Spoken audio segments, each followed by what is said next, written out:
आगे बढ़ते और बात करते हैं सर्दी के सतम की। जी हां, राजधानी दिल्ली समेत पूरे एनसीआर में पिछले 2 दिन से कड़ाके की ठंड पड़ रही है। सोमवार को गंभीर शीतलहर की स्थिति रही और पारा 1.4 डिग्री सेल्सियस पर पहुंच गया, जबकि मंगलवार को दिल्ली के उजवा इलाके में पारा -0.8 डिग्री सेल्सियस पर आ गया। यह ग्रामीण क्षेत्र है और यहां लगातार कई दिनों से पारा शून्य रहा है। मौसम विभाग के अधिकारियों का यह कहना है कि आसमान साफ है और ड्राई है, लेकिन 8 से 12 किलोमीटर प्रति घंटे की रफ्तार से बर्फीली हवाओं ने गलन बढ़ा दी है। लेकिन यह तो अभी ठंड का ट्रेलर है। मौसम विभाग का यह कहना है कि दिल्ली एनसीआर में तापमान 1 से 2 डिग्री के आसपास भी पहुंच सकता है। आपको जानकारी दें कि उजवा में -0.8 डिग्री सेल्सियस तापमान है। Safdarjung 2.4 degree Celsius, Lodhi road की बात कीजिए 2 डिग्री सेल्सियस, और इसके अलावा आया नगर की आप बात कीजिए 2.4 डिग्री सेल्सियस। देखिए नोएडा की बात कर लीजिए आप 3.0 डिग्री सेल्सियस, यानी कि 3 डिग्री सेल्सियस यहां पर तापमान है। पालम में 4.8, गुरुग्राम में आपको जानकारी दे कि 0.1 डिग्री सेल्सियस तापमान है। वहीं रोहतक में 1.8 डिग्री सेल्सियस, हिसार में -1.3 डिग्री सेल्सियस, चूरू में -2.7 डिग्री सेल्सियस, फतेहपुर में -4.5 डिग्री सेल्सियस। तो यहां पर लगातार तापमान में गिरावट देखी जा रही है और लोगों की जो मुश्किलें हैं वो भी बढ़ती हुई दिखाई दे रही हैं। आपको ये भी जानकारी दें कि कई इलाके ऐसे हैं जहां पर पारा माइनस में जा चुका है, और खास तौर पर अगर हम बात करें राजस्थान के माउंट आबू की, तो वहां पर तो बर्फ जम रही है, लोग परेशान हो रहे हैं, लोग अपने घरों में हैं, अलाव का सहारा ले रहे हैं, हीटर्स का सहारा ले रहे हैं। लोग कोशिश ये कर रहे हैं कि हम घर में ही रहें, बेवजह अपने घरों से बाहर ना निकलें। देखिए जो बर्फीली हवाएं चल रही हैं, जो सर्द हवाएं चल रही हैं, उसकी वजह से गलन बहुत ज़्यादा महसूस की जा रही है और लोग चौराहों पर, गलियों में, कॉलोनी में आग जलाकर यानी कि अलाव का सहारा ले रहे हैं और ठंड से बचने का प्रयास कर रहे हैं। बच्चे, बुजुर्ग लगातार गर्म कपड़ों का ज़्यादा से ज़्यादा इस्तेमाल कर रहे हैं और हम भी आप इससे यही अपील कर रहे हैं कि इस बढ़ते ठंड में, इस प्रचंड ठंड में अपने आप को बचाएं, क्योंकि कई बार हमने ऐसा देखा है कि ठंड की वजह से लोगों की मुश्किलें बहुत ज़्यादा बढ़ने लगती है, तबीयत खराब हो जाती है और उसके बाद अस्पतालों की दौड़ भी शुरू हो जाती है। तो आप अपना बहुत ख्याल रखें, क्योंकि देखिए ठंड लगातार बढ़ रही है। कई इलाकों के टेम्परेचर के बारे में हमने आपको बताया कि आखिर वहां पर किस तरीके से मौसम विभाग ने अलर्ट जारी किया है, कभी येलो अलर्ट तो कभी रेड अलर्ट। इसके अलावा देखिए तमाम तस्वीरें सामने आ रही हैं, अलग अलग राज्यों, अलग अलग क्षेत्रों की तस्वीरें और वहां की अपडेट आपको बताएंगे हमारे तमाम सहयोगी। केशव झा हमारे साथ दिल्ली से हमारे सहयोगी जुड़े हुए हैं, प्रशांत झा पटना से, तानेश्वर शर्मा चंडीगढ़ से, इसके अलावा पवन शर्मा मथुरा से जुड़े हुए हैं और योगराज शर्मा शिमला से। सबसे पहले रुख करते हैं हमारे सहयोगी जो कि दिल्ली में मौजूद हैं। केशव, दिल्ली में कैसे हैं हालात, क्योंकि यहां पर भी जो बर्फीली हवाएं हैं, सर्दी हवाएं हैं, वो लगातार चल रही हैं और लोग ठंड के साथ साथ यहां पर जो ठिठुरन है वो भी काफी ज्यादा महसूस कर रहे हैं। जी देखिए, दिल्ली में सर्दी का सितम जारी है और राजधानी दिल्ली वासी को तकरीबन 2 से 3 दिनों तक इसी तरह के ठिठुरन भरी सर्दी का सामना करना पड़ सकता है, क्योंकि आज भी मौसम का जो तापमान है, मिनिमम तापमान, वो 2 से 3 डिग्री सेल्सियस राजधानी दिल्ली के कई हिस्सों में दर्ज किया गया है। वहीं अधिकतम तापमान 15 से 16 डिग्री सेल्सियस रहने की अनुमान की जा रही है। लेकिन जिस तरह से 20 किलोमीटर प्रति घंटे की रफ्तार से ठिठुरन बर्फीली हवा जो चल रही है, जिसके कारण ठिठुरन महसूस हो रही है राजधानी दिल्ली में, और ये ठिठुरन बहुत ही कपकपी महसूस करवा रही है। और दिल्ली में अमूमन इसी के कारण अभी जो सर्दी का सितम है वो जारी है। इस वक्त मैं इंडिया गेट पे मौजूद हूं। आप देख सकते हैं, अगर विजिबिलिटी की बात करें तो आज 1 किलोमीटर विजिबिलिटी राजधानी दिल्ली में दर्ज की गई है, लेकिन फिर भी आप देख सकते हैं इंडिया गेट आपको साफ साफ नहीं दिख सकता। तो कह सकते हैं कि फॉग से थोड़ा जरूर राहत मिली है दिल्लीवासी को, लेकिन जो सर्दी का सितम है राजधानी दिल्ली में वो जारी है। और ये ठिठुरन भरी जो सर्दी है, ये आपको बर्फीली हवा के कारण राजधानी दिल्ली में महसूस हो रही है, क्योंकि पहाड़ी इलाकों में लगातार बर्फबारी हो रही है, जिसके कारण जो निचले उत्तर भारत के निचले हिस्से हैं राजधानी दिल्ली में तकरीबन 20 किलोमीटर प्रति घंटे की रफ्तार से बर्फीली हवा चल रही है, जिसके कारण साफ तौर से राजधानी दिल्ली के मौसम में ठिठुरन भरी सर्दी का एहसास हो रहा है और 2 से 3 दिनों तक इसी तरह की सर्दी का एहसास राजधानी दिल्ली में होगा। और मौसम विभाग की तरफ से येलो अलर्ट भी जारी किया गया है 2 से 3 दिनों के लिए, क्योंकि इसी तरह की सर्दी से निजात मिलने की संभावना फिलहाल दिल्ली में नहीं दिख रही है। और एक अगले हफ्ते राजधानी दिल्ली के कई हिस्सों में बूंदाबूंदी होने की भी संभावना है। मौसम विभाग के पूर्ण अनुमान के अनुसार कि अगले हफ्ते कुछ इलाकों में बूंदाबूंदी भी हो सकती है। तो आप कह सकते हैं कि राजधानी दिल्ली वासी को बिल्कुल बारिश होने की संभावनाएं हैं। आप खुद सोचिए, एक तरफ ठंड प्रचंड है तो दूसरी तरफ बारिश होने के आसार भी अब यहाँ पर मौसम विभाग ने जता दिए हैं। तो सोचिए कि ठंड कितनी ज्यादा बढ़ सकती है। हमारे साथ प्रशांत झा लगातार बने हुए हैं पटना से। प्रशांत, पटना के हालात कैसे हैं?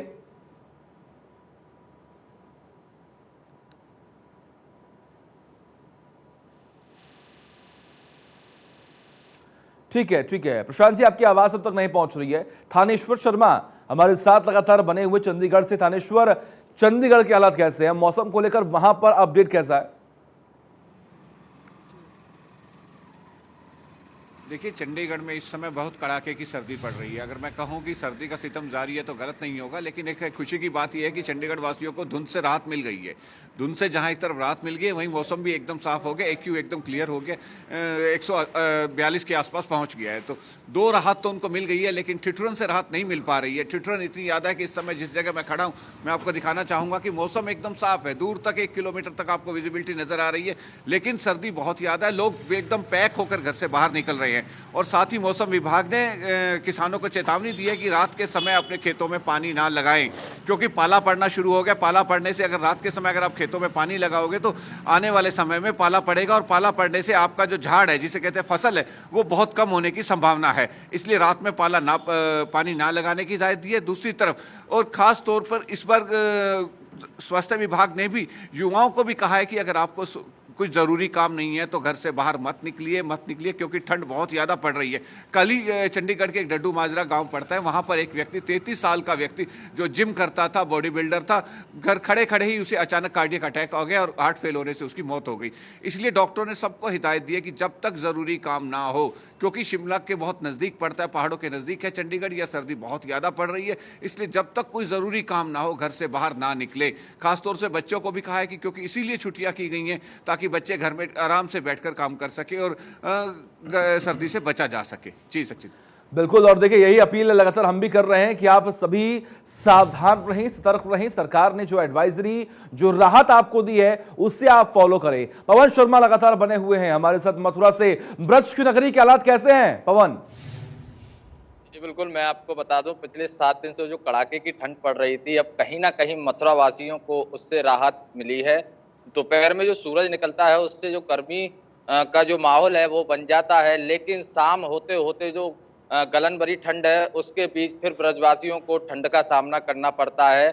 7 दिन से जो सर्दी का जो प्रकोप था वो पूरी तरीके से मथुरा में देखने को मिल रहा था, लेकिन 4 दिन से जो सूर्य भगवान की कृपा ब्रजवासियों पे हुई है तो कहीं ना कहीं जो मौसम है उसमें थोड़ा सा जो गर्माहट है वो देखने को मिल रही है। लेकिन जो सुबह और शाम की जो गलन भरी ठंड है उसको लेकर अभी भी ब्रजवासी चिंतित हैं, और वही ठंड लोगों के लिए नाशुर बनी हुई है। इसके बचने के लिए लोग अलाव जलाकर सहारा ले रहे हैं। वहीं जो बड़े बुजुर्ग लोग हैं वो अलाव का सहारा ले रहे हैं। बच्चों के जो स्कूल हैं गर्माहट को देखते हुए खोल दिए गए हैं, लेकिन बात करें अगर हम सुबह और शाम की ठंड की तो वो अपने अभी पूरे चरम पर है, जिससे बचने के लिए लोग अलाव का सहारा लेते हुए जगह जगह पर नजर आ रहे हैं। जी बिल्कुल पवन, और वो तमाम तस्वीरें ये बयां भी कर रहे हैं कि आखिर प्रचंड ठंड से बचने के लिए आम जनता क्या प्रयास कर रही है। योगराज शर्मा शिमला से लगातार बने हुए हैं। योगराज जी, शिमला में हालात कैसे हैं, क्योंकि तमाम तस्वीरें ये बता रही हैं कि वहां पर ठंड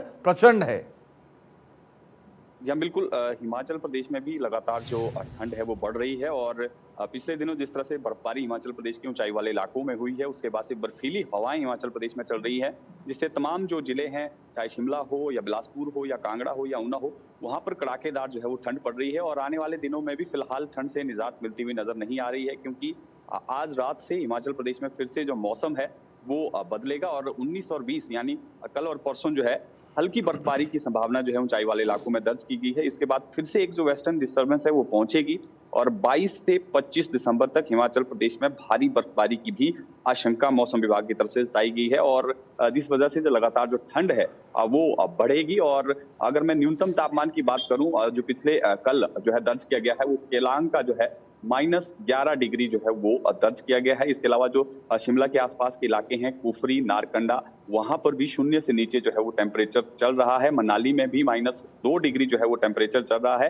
तो ठंड कहीं ना कहीं हिमाचल प्रदेश में भी कड़ाकेदार पड़ रही है और लोगों को हिदायत दी गई है कि सुबह और शाम के वक्त जो है घरों से बाहर निकलने से बचें। और सड़कों में भी बहुत ज्यादा फिसलन जो है वो बर्फबारी के कारण हुई है, क्योंकि रात को जिस तरह से पाला पड़ता है, सुबह के वक्त सड़कों में काफी ज्यादा फिसलन रहती है, गाड़ियां स्लिप करने की संभावना रहती है। लोगों को हिदायत दी गई है कि सुबह और शाम के वक्त जो है गाड़ी निकालने से परहेज करें। जी सर। बिल्कुल बिल्कुल। और देखिए इसीलिए लगातार वहाँ की तस्वीरें भी हम जनता के बीच रख रहे हैं कि आखिर शिमला में हालात कैसे हैं, मनाली में हालात कैसे हैं, पहाड़ों में हालात कैसे हैं। केशव लगातार बने हुए हैं। केशव, दिल्ली की बात हो और पॉल्यूशन की बात हो, ऐसा हो ही नहीं सकता। सवाल ये है मेरा कि एक तरफ ठंड, दूसरी तरफ पॉल्यूशन, दिल्ली वासियों को हर साल दोहरी मार झेलनी पड़ती है।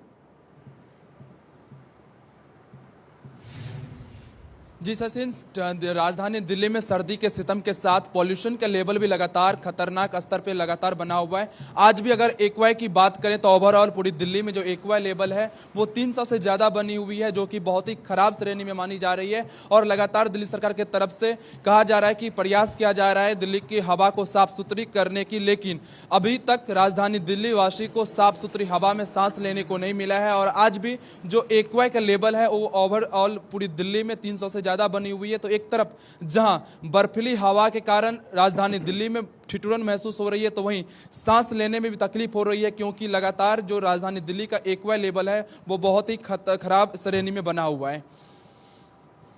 बिल्कुल सही कहा आपने। और इसीलिए लगातार कोशिश ये करिए कि जब अपने घर से बाहर निकलिए तो चेहरे पर मास्क आपके जरूर हो। थानेश्वर लगातार बने हुए हैं हमारे साथ। थानेश्वर, सरकार की तरफ से वहां पर इंतजाम क्या किए जा रहे हैं? क्योंकि देखिए एक तो पहाड़ी राज्यों से एकदम सटा हुआ इलाका है और खास तौर पर चंडीगढ़ की नाइट लाइफ भी बहुत चर्चाओं में रहती है, तो वहां पर सरकार की तरफ से क्या कोशिशें की जा रही है, क्या कदम उठाए जा रहे हैं?